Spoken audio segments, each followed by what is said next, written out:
Information from the Dali's voyage data recorder, or what we call a VDR, was successfully recovered on the morning of the accident by the U.S. Coast Guard.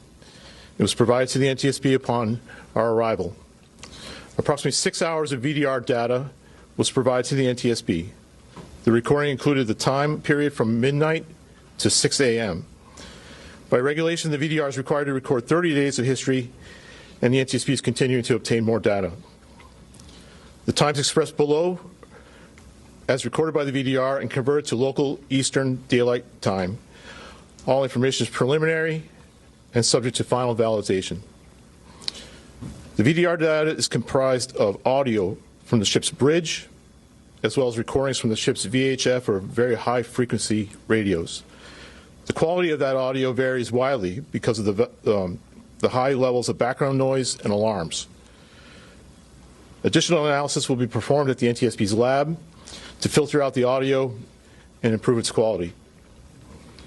Additionally, the VDR recorded limited sensor data. An example of that data recorded includes the ship's speed, engine RPM, ship's heading, and rudder angle, as well as some alarm information. NTSB engineers are working to identify and validate all of that data. The VDR recorded the ship's departure from Seagirt Marine Terminal at approximately 12:39. It recorded the ship's transit outbound in the Fort McHenry Channel and the striking of the Francis Scott Key Bridge. By 1:07, the ship had entered the channel, and by 1:24, the ship was underway on a true heading of approximately 141 in the Fort McHenry Channel at a speed of over ground of approximately 8 knots, or 9.2 miles per hour. At 01:24 and 59 seconds, numerous audible alarms were recorded on the ship's bridge audio. About the same time, VDR sensor data ceased recording. However, the VDR audio continued to record using the redundant power source. At around 01:26 and 2 seconds, the VDR resumed recording sensor data, and during this time there were steering commands and rudder orders recorded on the audio. At around 01:26 and 39 seconds, the ship's pilot made a general VHF radio call for tugs in the vicinity to assist. About this time, the Pilot Association dispatcher phoned the MDTA duty officer regarding the blackout. Around 01:27 and 4 seconds, the pilot ordered the Dali to drop the port anchor and ordered additional steering commands.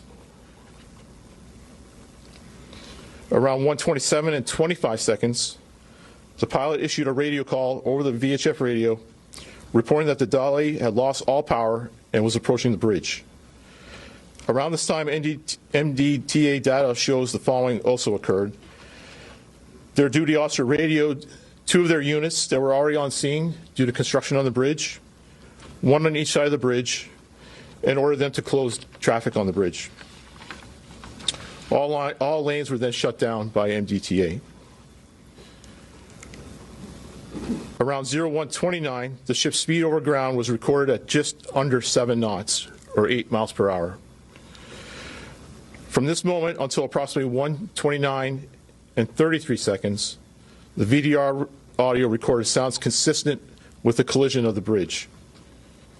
Additionally, around this time, MDTA dash cameras show the bridge lights extinguishing.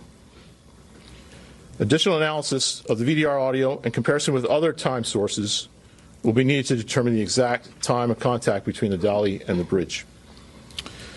At 1:29 and 39 seconds, the pilot reported the bridge down over the VHF radio to the Coast Guard.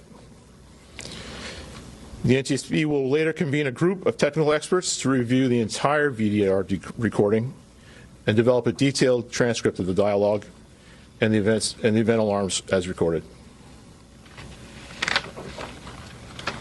A few areas that I just want to clarify. The data that we received from the Coast Guard, which was they were able to obtain on the bridge by downloading the information from the VDR from midnight to 6 a.m. That's a standard time frame. They provide that immediately, so we can see that a time frame around when the accident or incident occurred, knowing that we can go back and get the rest, that there should be 30 days there. So this is the immediate information